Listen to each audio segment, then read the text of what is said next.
Code bill अपमान है हिंदू धर्म शास्त्र का। यह एक बहुत बड़ा कलंक है हमारे रूढ़ी परंपराओं और शास्त्रों पर। डॉक्टर आंबेडकर क्या जाने हिंदू धर्म शास्त्र? क्या उन्हें संस्कृत का ज्ञान है? क्या उन्होंने वेद पढ़े हैं? प्रतिशोध के लिए वे हमारे हिंदू धर्म शास्त्र को कानून के धक्के से नष्ट कर देना चाहते हैं। क्या हम एक अछूत को हमारे पवित्र शास्त्र को छूने का अधिकार दे सकते हैं? बताइए आप लोग। नहीं। इस देश में समाज सुधार के लिए उठाया गया सबसे महत्वपूर्ण कदम था। हिंदू समाज के वर्गों के बीच और स्त्री पुरुषों के बीच जो असमानता है उसे बरकरार रखकर आर्थिक सुधारों के लिए कानून पास करना हमारे संविधान का मजाक उड़ाने जैसा है। Hello friends, how are you? I hope you will be fine and have a nice day.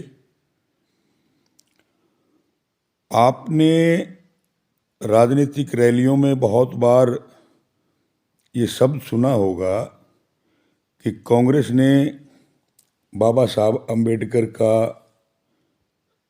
पूरा सम्मान नहीं किया। और आज हम इसी विषय पे अपना अध्ययन करेंगे कि बाबा साहब अम्बेडकर और जवाहरलाल नेहरू जी के बीच में what the main reason of the differences between Baba Saheb and Jawaharlal Nehru. और एक वर्ड और, यूनिफॉर्म सिविल कोड। ये भी आजकल टीवी की बहस में, टीवी डिबेट्स में बहुत चल रहा है। इसके बारे में भी हम डिस्कस करेंगे। जैसा कि मैं बार बार बोलता हूँ कि मेरा एक कॉमन वाक्य है कि धर्म या जाति में जन्म लेने से कोई अच्छा नहीं बन जाता, कोई महान नहीं बन जाता, और किसी जाति या किसी धर्म में जन्म लेने से कोई बुरा भी नहीं होता। कोई जाति बुरी नहीं होती, लेकिन अच्छे और बुरे लोग हर जाति में होते हैं। और इसी प्रकार कोई धर्म बुरा नहीं होता, हर अच्छे और बुरे लोग हर धर्म में, मजहब में मिल जाते हैं। इसी प्रकार जो हमारे हिंदू धर्म के अंदर भी बहुत सी कुरीतियां थी, जैसे बहुत सी समस्याओं का तो एक सबसे बड़ी समस्या थी जो सती प्रथा। पति अगर एक्सपायर हो गया, पति की अगर मृत्यु हो गई, तो उसके साथ चिता पे उसकी पत्नी को जिंदा ही जला दिया जाता था। बहुत बड़ी कुप्रथा थी। और एक हमारे बंगाल से संबंध रखने वाले बहुत ही बड़े विचारक, समाज सुधारक राजा राम मोहन राय जी ने लॉर्ड विलियम बेंटिक के समय में, जब अंग्रेजी हुकूमत थी, इसको कानूनन बैन करवाया, इसको एक हत्या का दर्जा दिलवाया। दूसरी थी हमारे यहाँ पर कि विधवा को दोबारा शादी करने का राइट नहीं था। इसके लिए ईश्वर चंद्र विद्यासागर जी ने लाल डलहौजी के शासनकाल में इसको भी कानूनन पास करवाया। लेकिन अब भी बहुत सी बुराइयां, ये लगभग मैं बात कर रहा हूँ 1940 के आसपास की, उससे पहले का जो हमारा समाज था, बहुत सी ऐसी बुराइयां थी, जैसे कई शादियां करना। उसके बाद में तलाक नाम का तो कोई सिस्टम ही नहीं था। हिंदू में तो 7 जन्म का साथ बोलते हैं, तो तलाक वाला तो कॉन्सेप्ट ही नहीं था हिंदू धर्म में। अंग्रेजी हुकूमत में भी जो पति की अगर किसी कारण से अगर मृत्यु हो गई, तो उसकी पत्नी का कोई राइट नहीं था उसकी प्रॉपर्टी में। इसी प्रकार बेटी को भी कोई राइट नहीं था बाप की प्रॉपर्टी में। तो जो बहुत से जो पढ़े लिखे लोग थे और जो विचारक थे, जैसे उस जमाने में बर्र-ए-सगीर हिंदुस्तान में, बर्र-ए-सगीर बार बार में ये शब्द का अर्थ कई बच्चे जानते नहीं होंगे। बड़े सगीर का मतलब है भारतीय उपमहाद्वीप, जिसमें बांग्लादेश, पाकिस्तान और हमारा मॉडर्न जो भारत है वो आता है। बड़े सगीर उर्दू का शब्द है, और मैं उर्दू के मेरे दोस्तों के साथ में भाई बहुत गपशप होती रहती है, तो उर्दू का काफ़ी वर्ड्स का यूज होने लग गया। अब कई बच्चे बोलेंगे ये बर्रे सगीर क्या है भाई, तो ये इंडियन पेनिनसुला, भारत, पाकिस्तान और बांग्लादेश। तो उस जमाने में जो पूरे भारत में जो दो व्यक्ति सबसे ज्यादा पढ़े लिखे थे, पहले थे डॉक्टर B.R. अम्बेडकर साहब, जिन्होंने 3 सब्जेक्ट पे PhD कर रखी थी, और एक होते थे इंडियन सिविल सर्विसेज में B.N. राव। इन 2 व्यक्ति से ज्यादा पढ़ा लिखा मेरे नॉलेज में नहीं आया, जहां तक मैंने स्टडी किया है। तो अंग्रेजी हुकूमत ने, ये B.N. राव जी कौन थे? बाबा साहब अम्बेडकर के बारे में तो लोग काफ़ी जानते हैं, संविधान के निर्माता भी कहा जाता है उनको, और वो पहले कानून मंत्री भी रहे देश के, जिन्होंने किन्हीं कारणों से सितंबर 1950 में रिजाइन कर दिया। लेकिन B.N. राव जी के बारे में लोग काफ़ी कम जानते हैं। अंग्रेजी हुकूमत में इंडियन सिविल सर्विसेज में अधिकारी भी रहे, जज भी रहे, ये हाई कोर्ट, सुप्रीम कोर्ट तक के, और ये भारत की तरफ से जो UNSC, United nation security council, उसके अध्यक्ष भी रहे, ICJ, इंटरनेशनल कोर्ट के जज भी रहे, और एक बहुत ही वेल एजुकेटेड पर्सनैलिटी, बहुत विद्वान आदमी थी। इनकी अध्यक्षता में 1941 में अंग्रेजों ने एक कमेटी गठित की, और उसका अध्यक्ष बनाया गया B.N. राव जी को। उनकी अध्यक्षता में एक हिंदू लॉ कमेटी बनाई गई कि आप ये जो बुराइयां हैं समाज में, इनका आप रिसर्च करें कि इनमें कहाँ तक सुधार हो सकता है। और 1944 में B.N. राव जी ने रिपोर्ट अंग्रेजी हुकूमत को दे दी, क्योंकि ये बड़ा सेंसिटिव मुद्दा यार, हमारे दिमागों के ऊपर है ना, इस तरीके से एक परत चढ़ा दी गई है कि उसको हम एक स्वाभिमान का प्रश्न बना लेते हैं। इतनी इंपॉर्टेंस जिसकी है नहीं, जिसके बारे में हमें पता ही नहीं यार, ये क्या है, ये सच है, झूठ है क्या। एक मनगढ़ंत कहानियां सी सुना के कहानियां बंद कर रखा दिमाग को। उस समय फिर आंदोलन का लेवल इस तरह था कि अंग्रेजों ने भी उन B.N. राव जी की जो कमेटी थी उसकी सिफारिशों को टालने पे भलाई समझी अपनी, कि एक तो ये भारत छोड़ो आंदोलन का वैसे सिस्टम चल रहा है, और दूसरा अगर एक और ले आए तो ये जो धर्म के जो ठेकेदार हैं उसको अलग ही रंग दे देंगे, और उसको आगे बढ़ा दिया कमेटी को कि आप नहीं, इससे भी थोड़ा अच्छी और रिपोर्ट लेके आइए। फिर उसके बाद में आगे 1946 में संविधान सभा का गठन किया गया,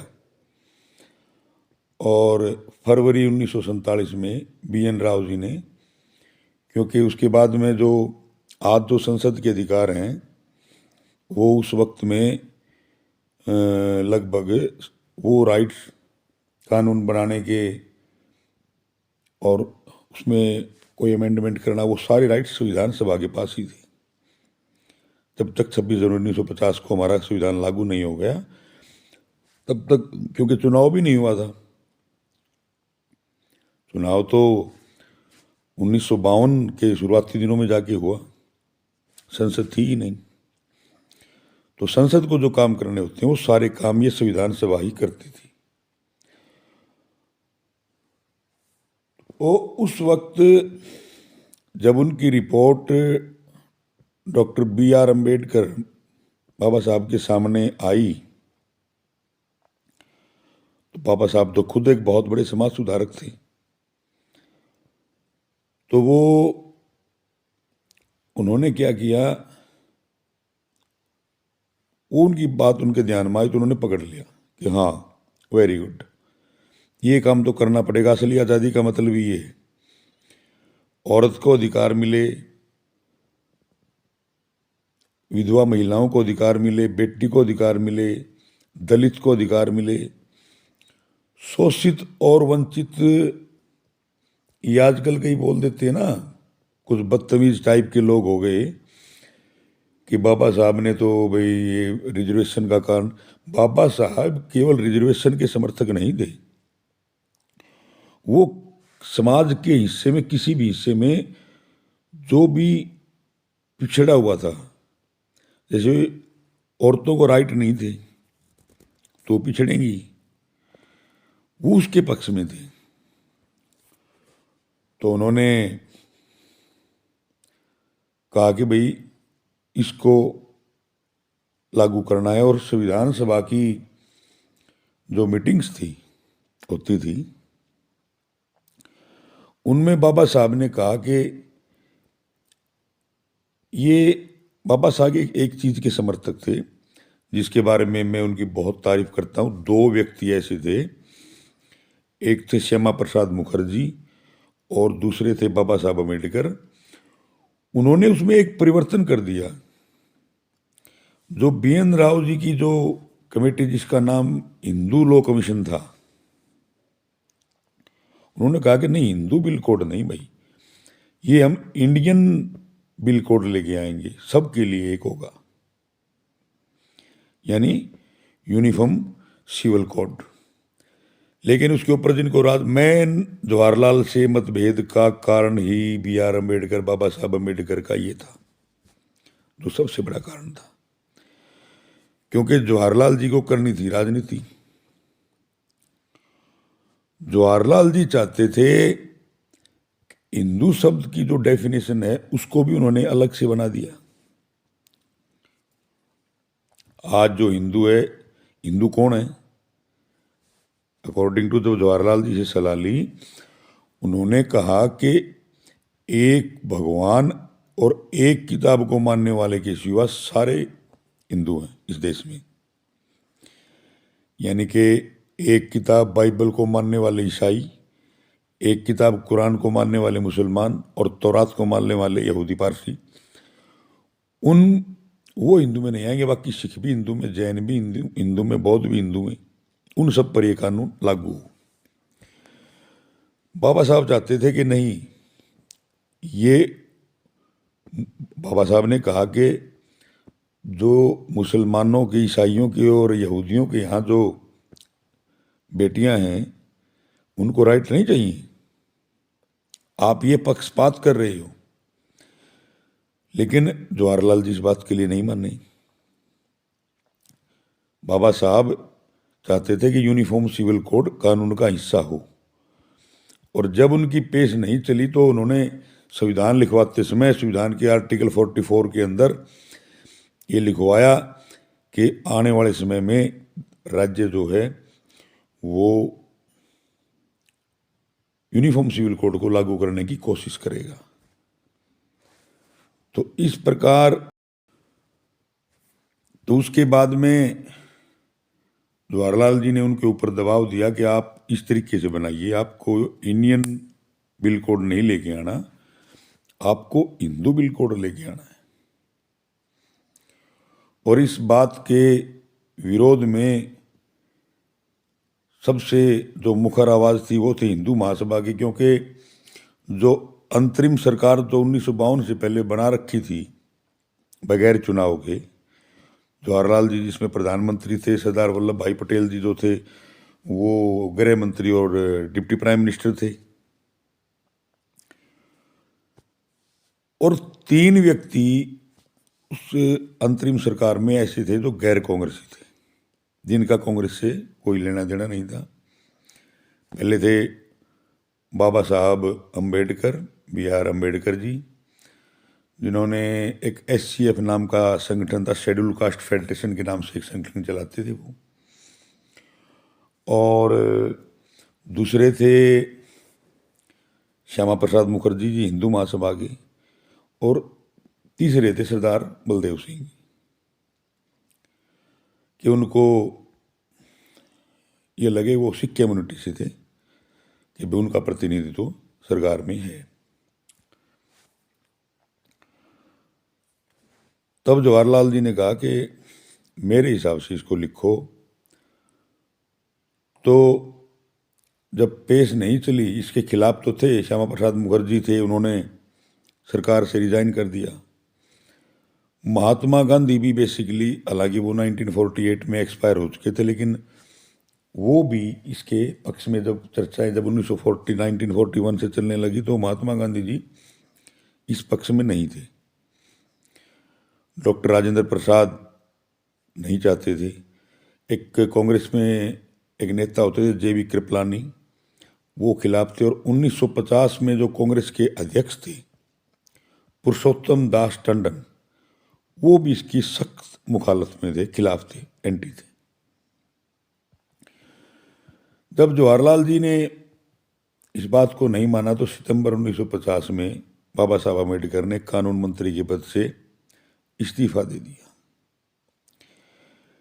इस्तीफा दिया इस बात पे था कि बिल्कुल सारे समाज के लिए पूरे देश के अंदर यूनिफॉर्म सिविल कोड लागू होगा और किसी एक भी ऐसा किसी एक कम्युनिटी को भी छोड़ा नहीं जाएगा कि जहाँ पर महिलाएं अधिकारों से, मेन जो था हिंदू बिल कोड इसके अंदर और यूनिफॉर्म सिविल कोड मिलने से सबसे ज़्यादा जो लाभ मिलेगा वो बेटियों को, महिलाओं को मिलेगा।